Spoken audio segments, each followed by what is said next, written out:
What's up, guys? My name is Adriel Rivera, and I make music in my shed. Join with me today is somebody else who also makes music in my shed, avocado farmer and rapper, James Pres, Washington. Okay, I have a problem with this one because I hate avocados with a passion. It's with a passion, but I gotta make my money somehow. You know what I'm saying? Yeah, no, for real. You have a ranch down in Mexico, right? Yeah. I visit on the weekends. You know what I'm saying? I'm about to fly out there right now after this. Oh, after really? This show, yeah. Oh, really? What do you do with the extra avocados? With the extra avocados? Yeah. Like I said, I think that they're garbage, so I just throw them away, honestly. But the ones that we sell, like, I'm happy that we're selling them though. All right. That's you know what you should do? What? I don't know. I was trying to like transition this into like the fact that we're gonna be going over Back in My Heart lyrics today. That was a crazy transition. That was. I like that. Thank you. Yeah, that was not intentionally the transition, but it did end up becoming the transition. So that's what we're doing today, guys. Back in My Heart is my latest song for the month of May 2024. And we just did the production of it last week. So now we're doing the lyrics and cover art. Yeah. What have you been up to? What have I been up to? Yeah. In the past week? Yeah. Man, just been vibing, working on music. And listening to the song, right? Yeah. It's been on repeat. You know what I mean? Like, I add it to my playlist, and then I put on the repeat button. I just listen to it all day long. That's what we do. That's what we do out here. It's because I love it. All right. So just to give you guys a quick reminder how the song sounds like, we're going to play it for you. This is Back in My Heart.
Bro wrote the hell out of that song. Bro, you ain't welcome back in my heart.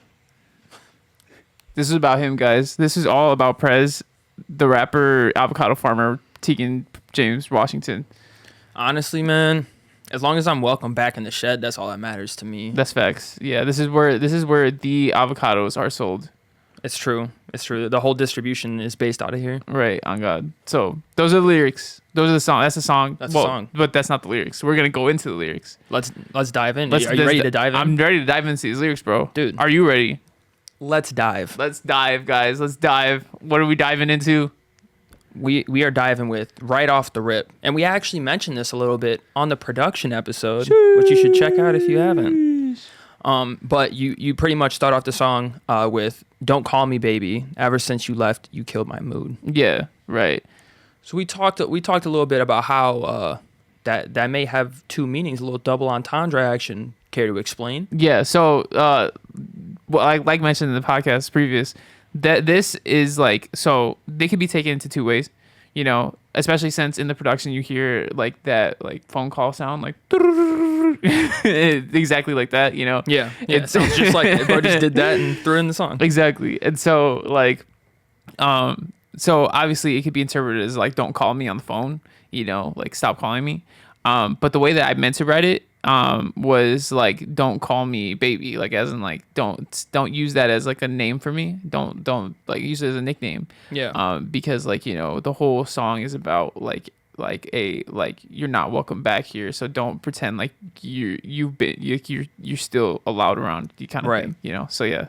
No, I vibe with that. I think well, I mean the phone ring sound effect like added that context, and so I think I automatically assumed it was like call. Yeah, right. Know? Yeah. But yeah, no, I like that. Thank you. So with that being said, ever since you left, you killed my mood. I'm curious. Is that something that like when you go through these types of situations, are you someone who kind of like hides away from it and like can't work, or are you somebody that like dives into work? I think I'm someone that dives into work because it's like work distracts me, as well as like I have this conversation with like my girlfriend, like work is something that I've like kind of realized is like fulfills me in a sense, gives me a lot of self-worth, because it's like I feel like I'm building to something greater, you know. And so like I think it is therapeutic for me to get work done, because then it's like this is helping me become something that I want to become, you know what I'm saying? Yeah. And so yeah, I'm definitely a person that would use work as a coping mechanism. yeah. Not like stuff like this, it kills the vibe, but then you're like, well, here comes the songs. And then there's the songs. For real. I mean, you got some experience with that. Yeah. With some good songs. I just heard a song drop, actually. Well, a song drop from Pres not too long ago. Flowers. What? Can people stream that? Yeah, you can stream it everywhere that you stream music. You should add Flowers and this to your playlist. You should Back of My Heart, Flowers back to back. That sounds like a vibe to me. That does sound, damn. That actually, I didn't think about that, but we have similar vibe songs coming out at the same time. It's heartbreak season, I guess. Heartbreak season, right? Exactly. Let's go. All right. But yeah, so you want to move on to the next thing? Yeah, let's go to the next one. What do you got next? So I got, so go replace me. I won't be waiting. Sheesh. Cold. And we talked about like how this song is like villain mode almost. You know, it's like at this point, it's like, nah, you've done too much, that like we're just moving on. Like, you know, forget about it. Yeah. You know? Yeah. So yeah, a lot of these lines I feel like are very cold. But that's the vibe of the song. That's the vibe of the song. Is that something that you think that you feel like immediately after situations like these, or is that something that takes time after you've done your reflecting and it's like, all right, I see what happened with that, but I'm done now? Or was it like immediately like, screw this person out? You know what I'm saying? I don't know. I think that's a good question. I mean, I think it's like a mix of both. I think it could be a mix of both, you know, like obviously like if you have just gone out of a situation like this, you know, there's a lot of emotion, you know, and so like you're going to feel hurt, but at the same time, like I'm somebody that like feels like everything happens for a reason. We talked about this on the podcast as well. Yeah. Like, you know, I definitely feel like everything happens for a reason. And so, you know, going through a moment like that, you know, I feel like it's part of my story, you know? So it's like, I think like it's, for me, that helps me accept things a lot more. Yeah. You know, and also too, like, the way that I kind of view the song is like, it's like in a situation like this song would be somebody that like had gone through something like this. And then it's like time has passed at this point. You know what I'm saying? Yeah. This definitely feels like a more like I'm over it kind of person, like with this song, you know? Right. So yeah. The way that you worded that sounded like you were saying like somebody. So this isn't a song that you wrote from like a direct experience. This is something where like kind of you found inspiration outside of your own experience. Yeah. Yeah. No, I mean, so this song definitely does not have a specific like, reason why I wrote it.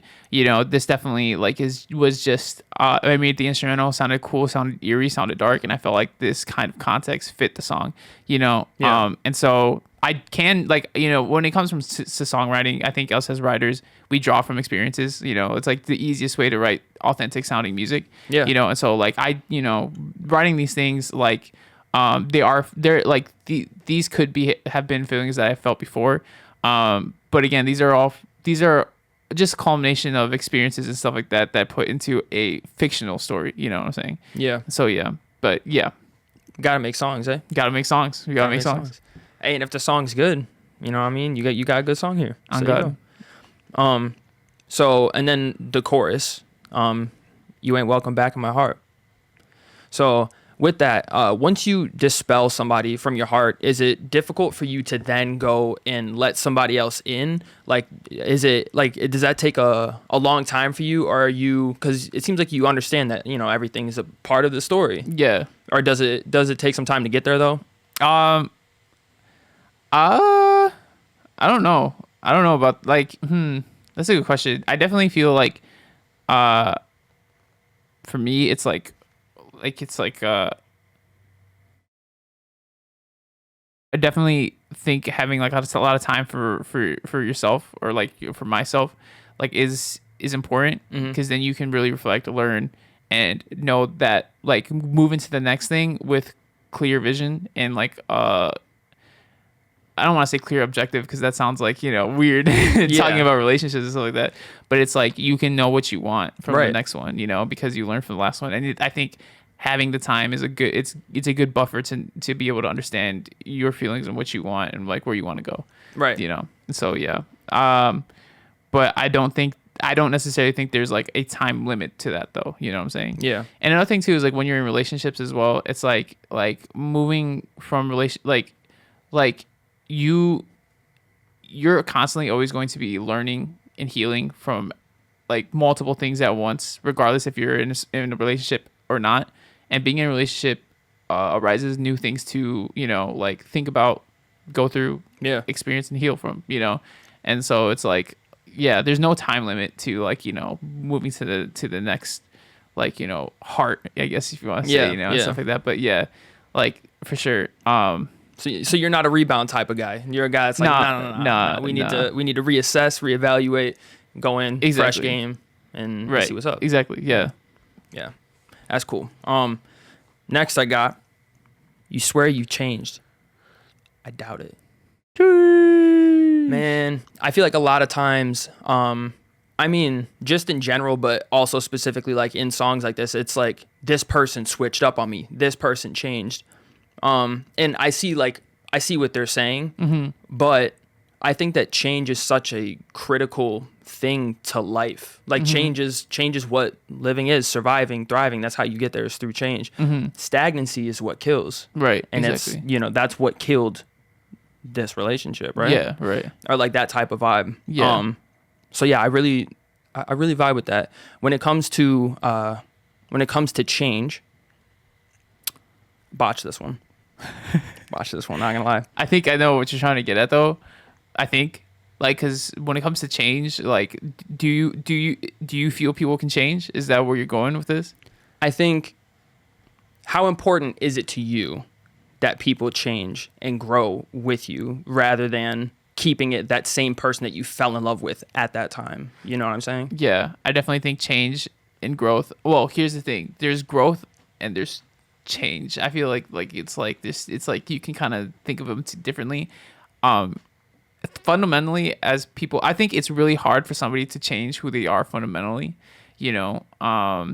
Compulsive liars mostly are compulsive liars for life. Narcissists are mostly narcissists for life.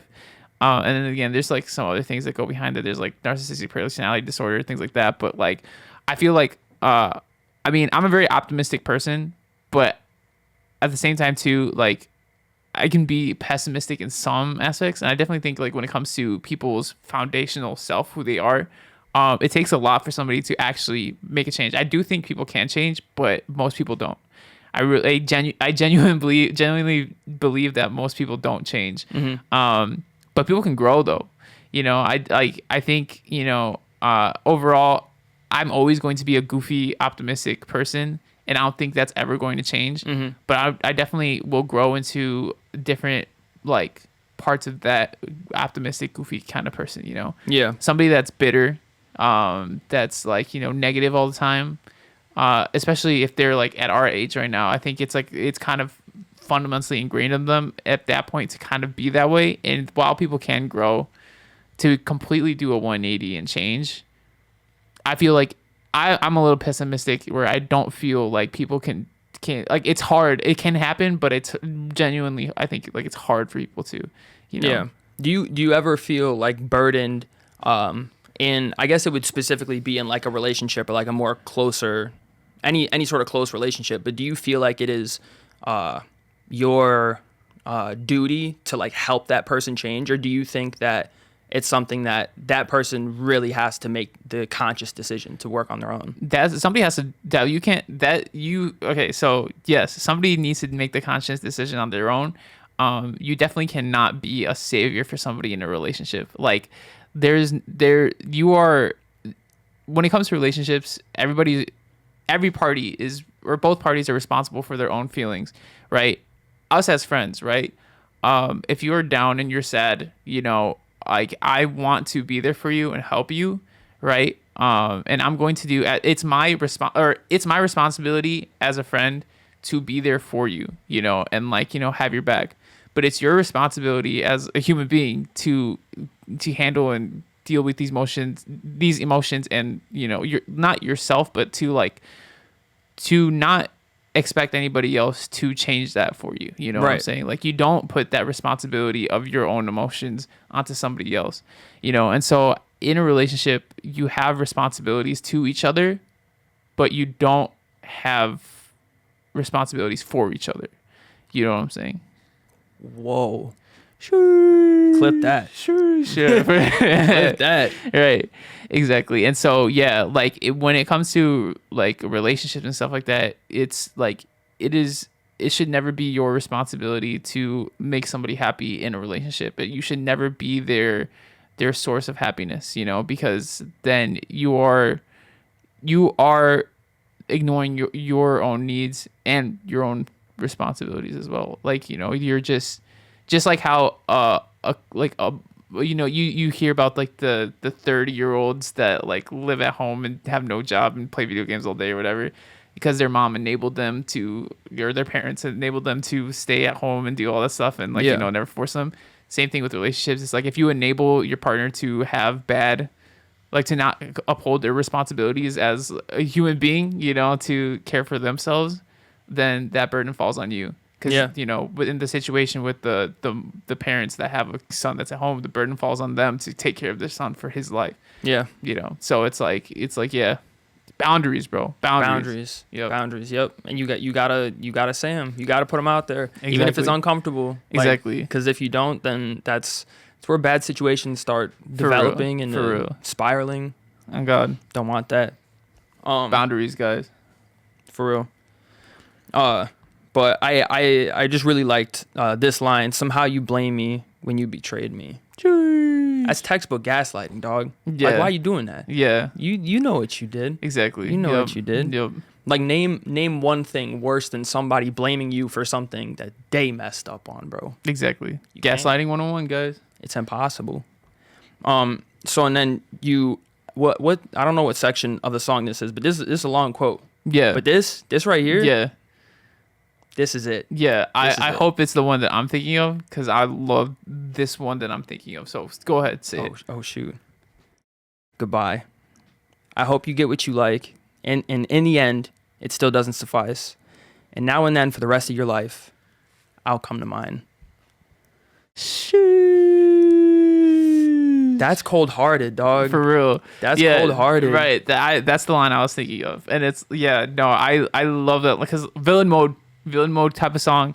Like, yeah, this is a very cold song, and that lyric right there, I'm glad you pointed it out, because like, I love that lyric because of how cold it is. It's like, it's like, it really sets across what this person feels about this person. Yeah. Where it's like, I hope you get everything you wanted and you still don't feel fulfilled.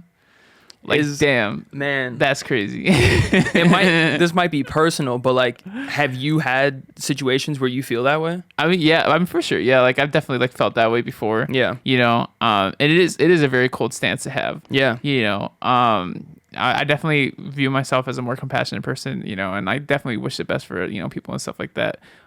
But that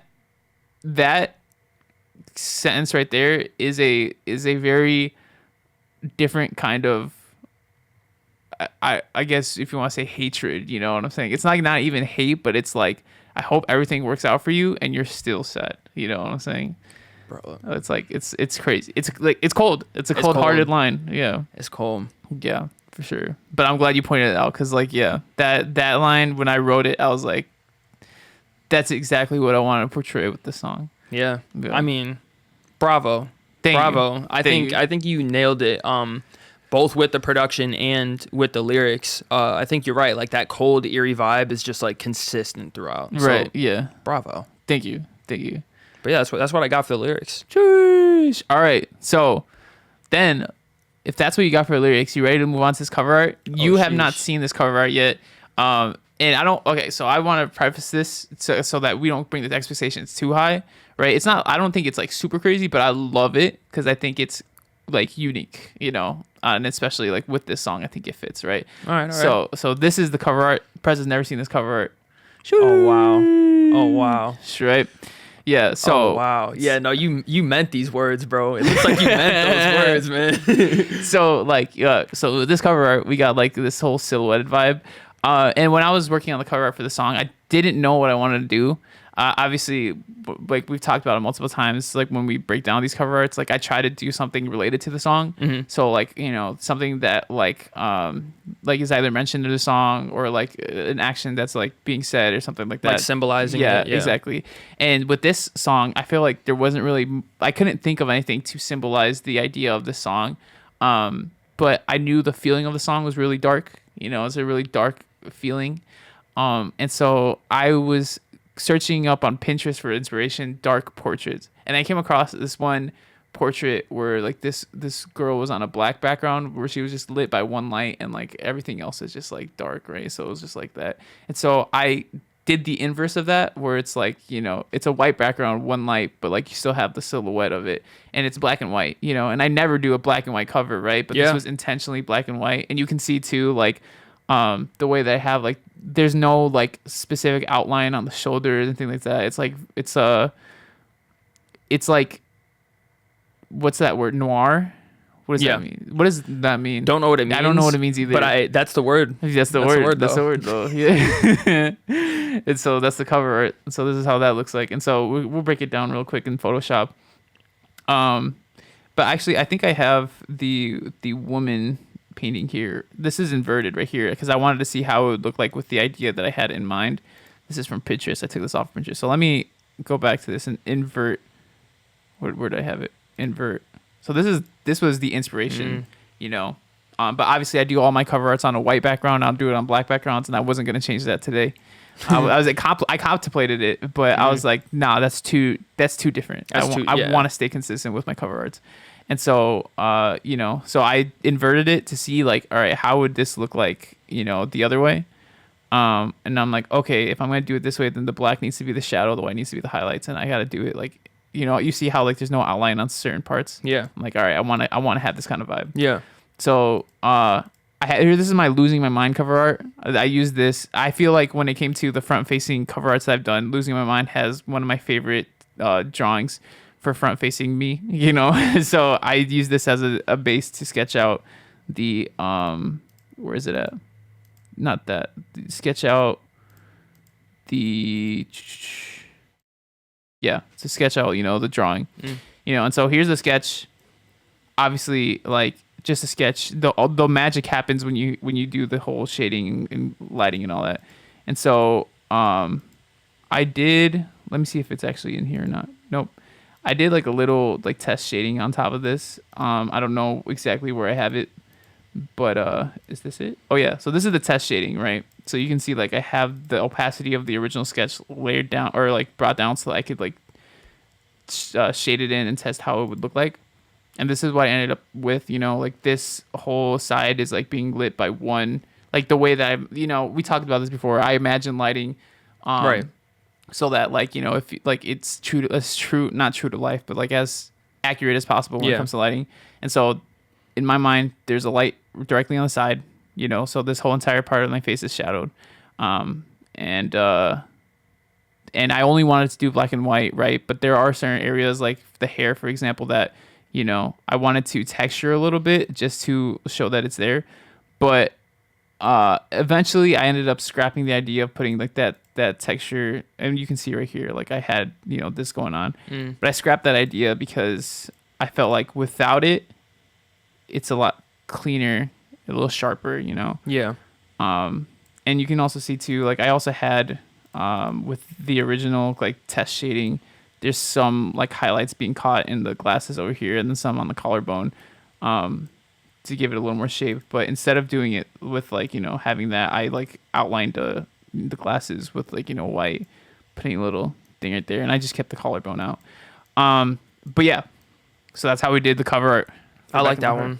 Thank you. I think that one's cool. Yeah, Yeah. you're right. That it feels different. It Yeah. feels different than the other ones. I mean, black and white is a right. huge part. Yeah. But yeah, definitely dramatic, and like dude is definitely hurt and does not want you back in his heart. So stay away. Stay away, bro. Yeah, there you go. Yep. Yeah, I love this cover art. I love this song. So much love, bro. I love you, bro. Dude, I love you too, man. You're welcome back in my heart. I'm sorry for writing the song about you. Dude, thank God. I was worried this whole podcast. Like, bro, what are we gonna do? All right, thank you, man. I'm glad to be here. But yeah, so if you guys want early access to my latest releases, I release a song every month on the 25th. And this song was for May 2024. That's the year. Yeah, that's the year. That's the year this year, man. Yep. But the people on my email list got early access to the song before anybody else. So if you want to be part of that email list so that you can get early access, feel free to check out the link down below. And if you like this podcast, feel free to rate it 5 stars on Spotify, because that's what I use, and I love Spotify. I love seeing all the reviews on there. It's so cool. Adriel Pres, follow him. Like me, follow me. Yeah. And that's that. That is that. So thank you so much for watching. But Oh, the podcast is not over yet. oh, Do you want to know why the podcast is not over, guys? oh, shoot. Because this man forgot a crucial element. That is true. to this podcast. That is facts. Oh, shoot. How did I forget it that time? What did I forget? What did I forget? Let me check the show notes. Oh, quote of the week. Sheesh. Dang, I really forgot. That's the first time I ever forgot quote of the week. Yeah, that was crazy. That's wild. I was testing the water to see if you were like, is he actually about to end the show right now? I was about to end it, bro. I was about to end it. That's Rookie. crazy. Yeah. Rookie mistake, guys. Rookie mistake. What's your quote? Oh, What you I'm got? up? Yeah, you're up. What you got? All right. I'm going to hit you with something. All right. What you hitting me with? That 1, 2. Nah. I'm just going to say success isn't linear, or growth isn't linear, whichever one you want to use. That's facts. But yeah, it's not linear, guys. Keep that in mind. It is not linear. It is very much exponential. And evidently from YouTube Shorts, if you're watching on YouTube Shorts, or just YouTube in general, but YouTube Shorts, like, yeah, I mean, we talked about this before filming the podcast, like after consistently doing shorts, like every single day for the last 3 months, it's like the first 2 months, we're like dead mostly, but now with the more consistent, like you're seeing every short, like on average is getting about 100 to 400 views, at least for me. Yeah. I don't know about you, like what your stats are. Same. Right. So, we're hitting like a consistent momentum. And then like, if you look at the top shorts that we got going on, my top shorts, like that are in the thousands, like 50% of those are like from the last like 4 weeks, so Right. it's like that is just proof that it's exponentially growing, and so we had the whole conversation about this on the freebie episode, I think, where it's like you just got to keep being consistent, and then it'll like you'll find you'll see the fruits of your labor. Yep. And it's cool because it's like, is it crazy like super crazy growth? No, but it is pretty evidently exponential.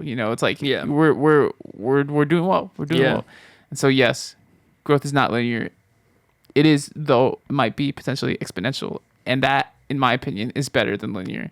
Real. For real. I'm with you, man. Yeah, these other social platforms, man. We love you too, but I really love Reels at the moment. You mean Shorts? I didn't mean it. I meant Shorts. Oh gosh. I agree though. It's like I mean, I love Instagram, and like I think like I'm always gonna try to like grow my Instagram following. That's the one place I do really want to grow, because it's just like you have so much control over how you contact your followers and stuff. Like it's a lot easier to promote, you know, or like I feel like a lot better to promote on Instagram. However, Shorts definitely, like YouTube has always done me well. Like when I had my tutorial channel, it did me well. Now it's like with Shorts, it's doing me well. So YouTube is like, I love YouTube. YouTube's doing great stuff. And once it gets to the point where we can monetize Shorts, bro, YouTube pays the best out of all the platforms when it comes to those short form stuff. So that's crazy. So we'll see what happens, man. 10 million views. You're gonna get 10 million views on a short, you think? I mean, well, like one day, yeah. One but day. Like, I don't think it's happening like, you know, this week. But we'll see, eh? We'll see. Let's hope. So my quote is, "I hope them flowers is dead now." This is a quote from Pres on his latest single, "Flowers." Wow. I love that quote because, like, you buy somebody flowers because you know, like, it's like a symbol of like, I care about you. And so if you say you hope the flowers are dead, you're saying you don't care about them anymore. I don't care about you. Damn, I should have stole that lyric for this song. Yeah. Not for real.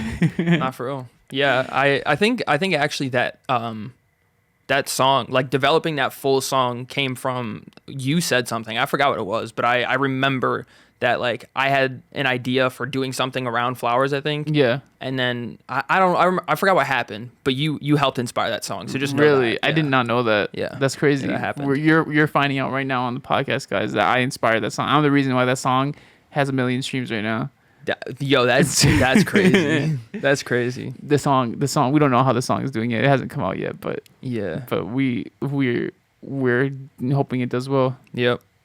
I hope you stream it or something. Right. And you guys remember how like I said that, you know, the podcast was over? Well, now it's actually like coming to a close. So now, if you want to rate the podcast, please feel free to. If you want to follow Pres, follow him. If you want to follow me, follow me. Thank you guys so much for watching. Do you have anything left to give to the audience before we go?